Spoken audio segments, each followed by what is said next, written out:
రమ్మంటే వస్తలేడు వాడు.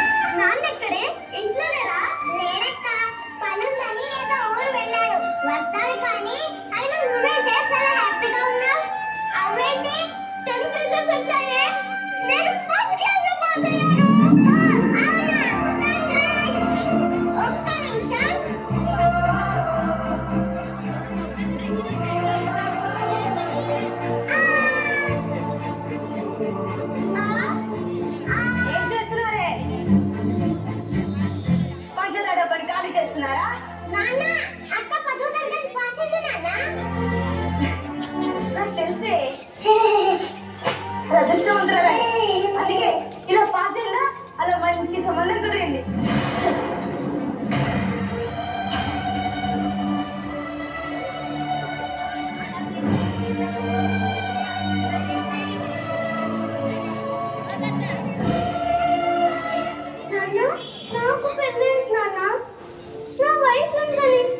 ఆడపిల్లకు వయసుతో పని ఏంటమ్మా?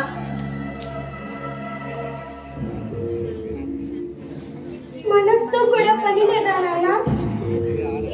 అంటే అంటే ఏంటో కదా, నీకు చెప్పేంతటి దాన్ని కాదు. నాకు ఇప్పుడే పెళ్ళొద్దు. 10వ తరగతి పాస్ అయ్యాను, ఇంకా చాలా చదవాలి. ఆకాశంలో వీరంటకుండా కాస్త నేల మీద నిలబడి మన పరిస్థితిని అర్థం చేసుకుంటే మంచిది.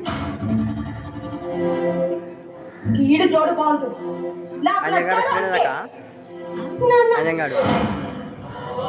రారా అన్న మధ్యలో చిన్న ప్లేస్ అక్క, నా జీవితం అయిపోయింది, అది నాకు కనిపిస్తుంది. కనీసం నువ్వైనా బాగా చదువుకో. ఏడో అక్క, నాకు ఏడుపు వస్తుంది. ఏడవలకు తప్ప నాకు ఇంకేం మిగిలింది. ఇలా ఏడ్చి ప్రకోపులు పెట్టి నా పరువు రోడ్డు మీద పెట్టగలరు. మూడు ములేదో వేయించుకొని నా పరువు నిలబెట్టు. ఏం చెప్తున్నా సంగతి తెలుసుగా?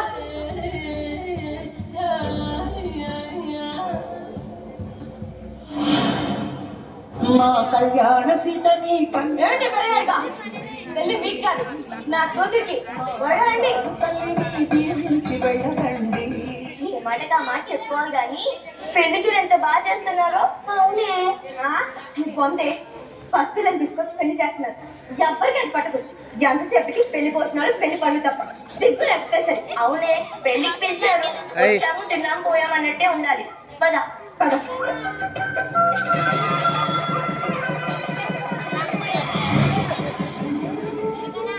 ఇక నా బ్యాగ్ తీసుకురా. తినలేదే శ్వేత, లత, నాన్న వెళ్తున్నారు.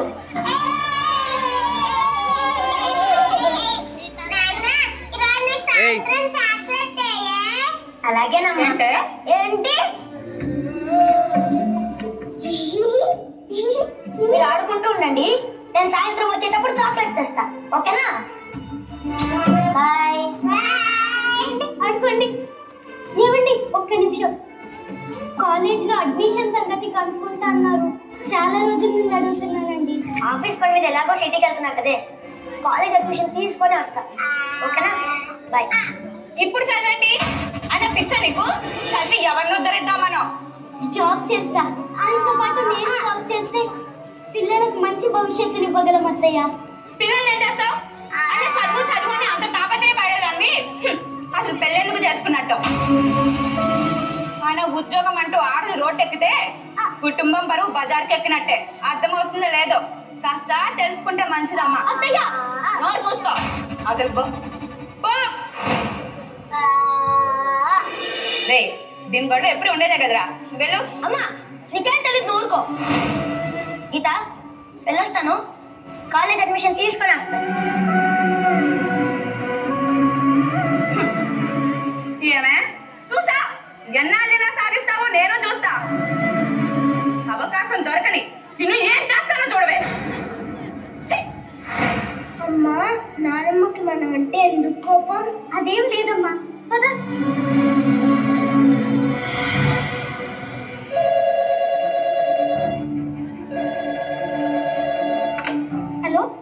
హలో, మేము గాంధీ హాస్పిటల్ నుంచి మాట్లాడుతున్నాం. ఈ నెంబర్ గల వ్యక్తి సిటీ కాలేజ్ ముందు యాక్సిడెంట్ అయి చనిపోయారు. వచ్చి బాడీని కలెక్ట్ చేసుకోండి.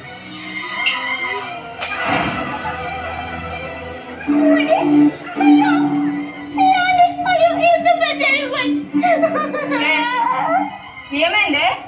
ఎందుకలా నట్టింట్లో సోకాలు చేస్తున్నావు? అత్తయ్య రోడ్ దగ్గర రోడ్ యాక్సిడెంట్ అయి చనిపోయారంట అత్తయ్య. అయ్యో అయ్యో అయ్యో! ఇది ఎంత పని చేస్తావే? చదువు చదువు అంటూ వాడిని పొట్టలు పెట్టుకున్నావు కదే. నీ చదువు చచ్చి బాగుండాలి కాదు, బాగుండదు కదే. ఉద్యోగం అన్నారు కదే. రే కుమార్, అయ్యో!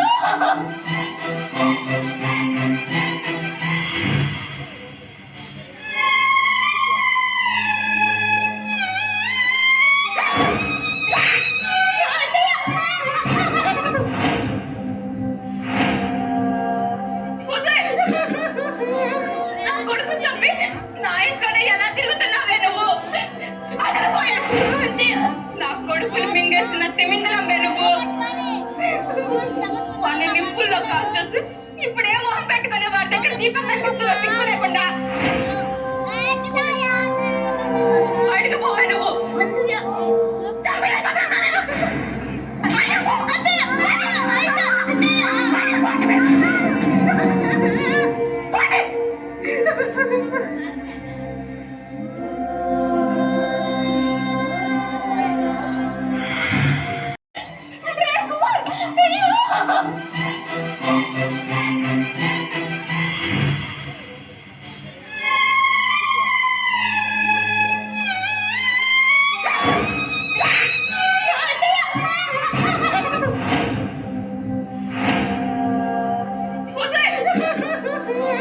నా కొడుకు చంపి నా ఇంట్లోనే ఎలా తిరుగుతున్నావే నువ్వు? అసలు నా కొడుకుని మింగేసిన తిమింగలమ్మే నువ్వు. వాడిని నిప్పుల్లో కాల్చేసి ఇప్పుడే మొహం పెట్టుకునే వాడి దగ్గర దీపం కనిపిస్తుందో సిగ్గు లేకుండా.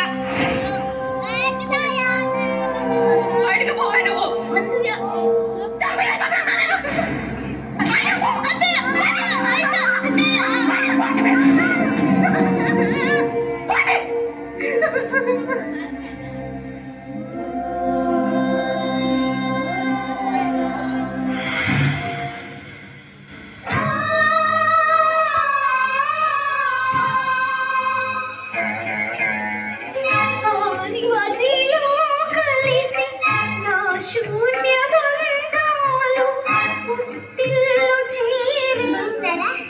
బాగున్నారా?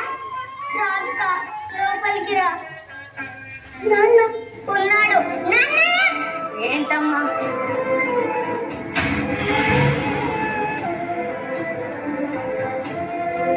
ఎలా ఉన్నావు నాన్న? ఏదో ఉన్నాలే అమ్మా. బస్కీలు అయిపోయిందని బాధ, ముగ్గురిని పోగొట్టుకుని దురదృష్టం, నీ చెల్లెలి పెళ్ళి అవ్వనిస్తుందా అని భయం. మధ్య తరగతి తండ్రి ఇలాగే ఆలోచిస్తాడు. ఇప్పుడు ఇవన్నీ ఎందుకు నాన్న? అగ్గి పరిస్థితులుంటే మీకు తెలియాలి. మీరేం చిన్న పిల్లలు కాదు కదా, లేకపోతే రేపు నింద నా మీద వేస్తా. నువ్వు చాలా తెలివిగా మాట్లాడతావు నాన్న. సూటిగా మాట్లాడుతున్నాను నువ్వు అనుకుంటావు, కానీ ఆ మాటలు ఎదుటి వాళ్ళ గుండెల్ని బద్దలు చేస్తున్నాయి నాన్న. భయపడాల్సింది నేను. భర్తను పోగొట్టుకొని అత్తింటి నుండి గెంటేయబడి ఇద్దరు పిల్లలు పెట్టుకొని ఎలా బ్రతకాలని భయపడాల్సింది నేను. బాధపడాల్సింది నేనే.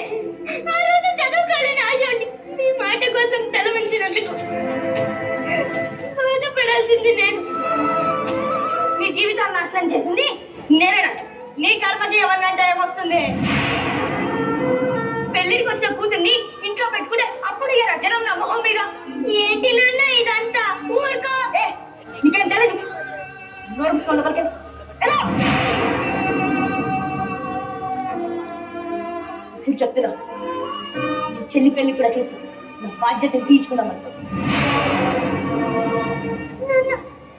ఎలాగో నా జీవితం బలైపోయింది, కనీసం దాన్నైనా చదువుకొని నాన్న. నీ దండం పెడతా నాన్న. నీతో నీతులు చెప్పించుకునే స్థితిలో లేదు. దానికి పెళ్లి నిర్ణయం చేశాను అంతే. నాన్న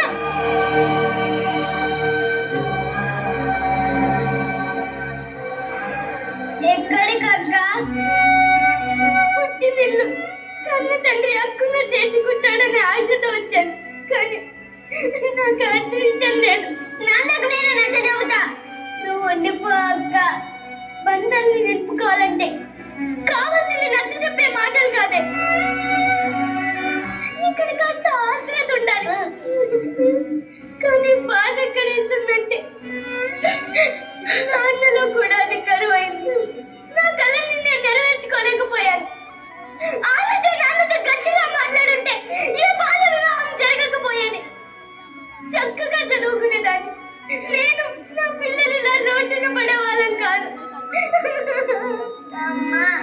ఆకలి స్వాతి, కాస్త అన్నం ఉంటే పెట్టవే.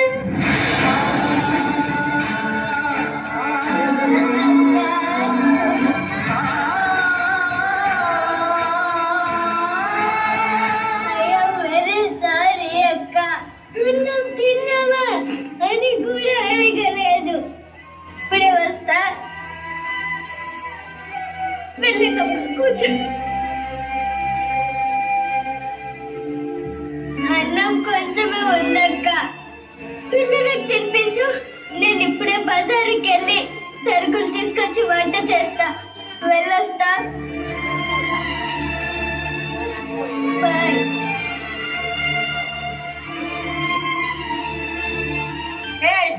నా కొడుకును మింగేసిన తిమింగలంబే నువ్వు. ఒకటి పొగట్టుకొని దురదృష్టం. నీ చెల్లి పెళ్లి నవ్వనిస్తుందా అని భయం. చదువు చదువు అని బంగారం లాంటి మొగుడిని పొట్టం పెట్టుకుంది. పాపిస్తుంది. చిచి, ఇలాంటి వాళ్ళ ముఖం చూడడమే పాపం. ఎవరేమనుకున్నా నాకు బాధ లేదు. నా చెల్లి ఈ పెళ్లి నుండి ఎలాగైనా తప్పించాలి. ఎక్కడికి వెళ్ళాలో తెలియక చివరి ప్రయత్నంగా ఇక్కడికి వచ్చా. కానీ ఇక్కడ నాకంటూ ఎవ్వరూ లేరు. ఎలాగైనా నా చెల్లిని పెళ్లి నుండి తప్పించాలి.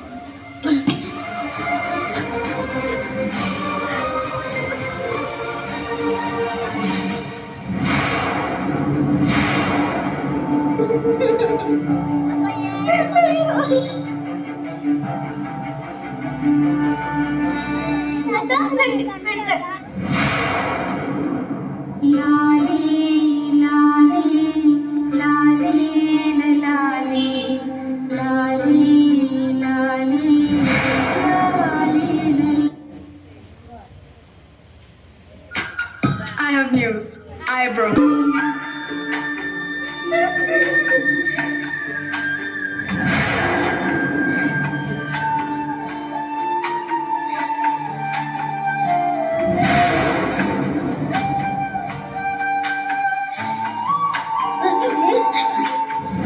చిట్టి చిన్నారి ఎప్పుడు ఏడవకయ్యా, అన్నే అన్నింటా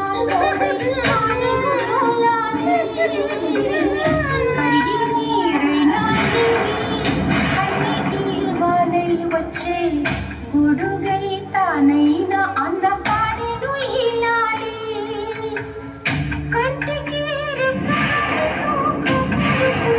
చిట్టి నానా గుండెలో గూడి కట్టి నిన్ను పెంచుకుంటా చిన్ని నానా.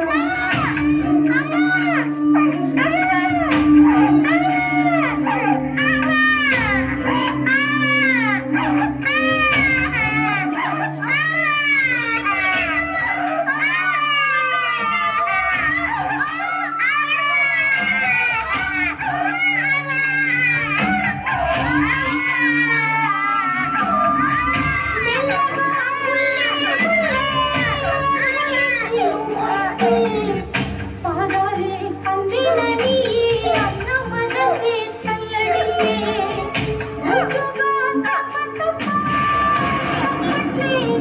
కొడితే మాధలో సంతోషంతో అన్న మనసే ఊరడి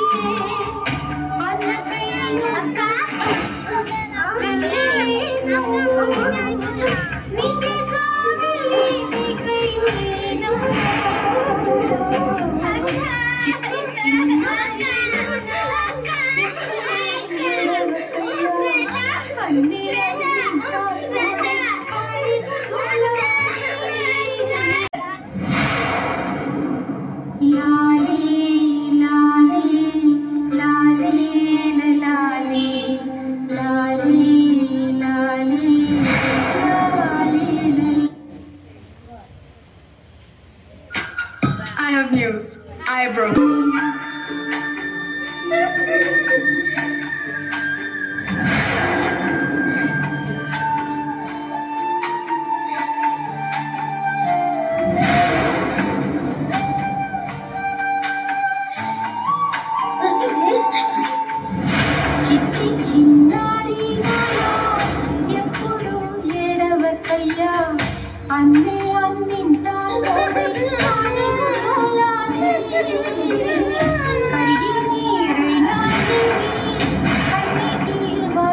వచ్చే గొడుగై తానైన అందపాడెను ఈనాలి కంటికి చిట్టినానా గుండెలో గూడి కట్టి నిన్ను పెంచుకుంటా చిన్నానా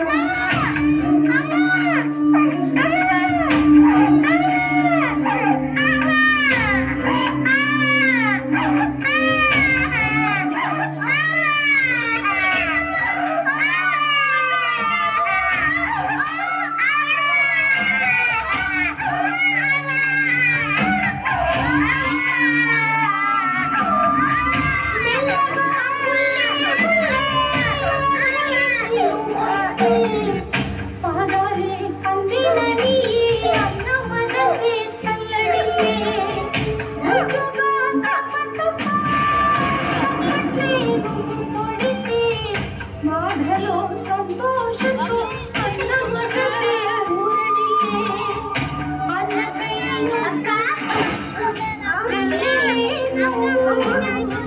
నీకే కావలి నీకై లేనా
అది మానసికంగా చచ్చిపోయింది.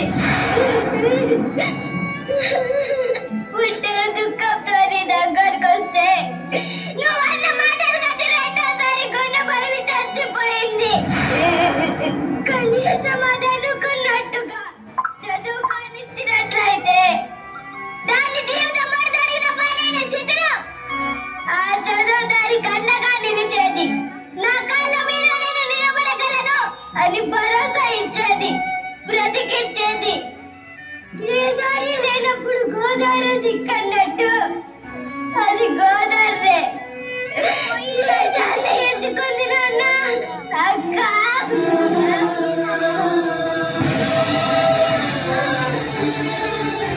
మరువుని తీసుకుంటున్నాను అనుకున్నాను కానీ ఇలా బాల్య వివాహాలు చేసి ఆ మరువుని బిడ్డలు పడేసి కాళ్ళు తిరిగి చేసి తెలుసుకోలేకపోయాను. ఆత్మహత్యలు కాదు, మాటలతో చేతులతో బిడ్డలు పొందుకుని ఊడిద చేసిన హత్యలు.